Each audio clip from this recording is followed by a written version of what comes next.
Welcome to our channel. If you want to cancel your Spotify Premium subscription and revert to the free version, follow these step-by-step instructions to properly manage your account. Step 1. Open a web browser on your computer or mobile device and go to the Spotify website at spotify.com. Step 2. Log in to your Spotify account using your email address and password, or sign in through Facebook or Apple if that's how you created your account. Step 3. Click on your profile name in the top right corner and select Account from the drop-down menu. Step 4. On your account page, scroll down to the subscription section where you can view your current plan details. Step 5. Click on Change Plan or Manage Plan to view your subscription options. Step 6.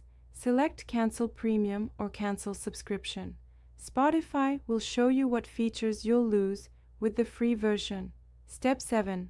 Follow the prompts to confirm your cancellation. Spotify may offer you a discounted rate to stay subscribed.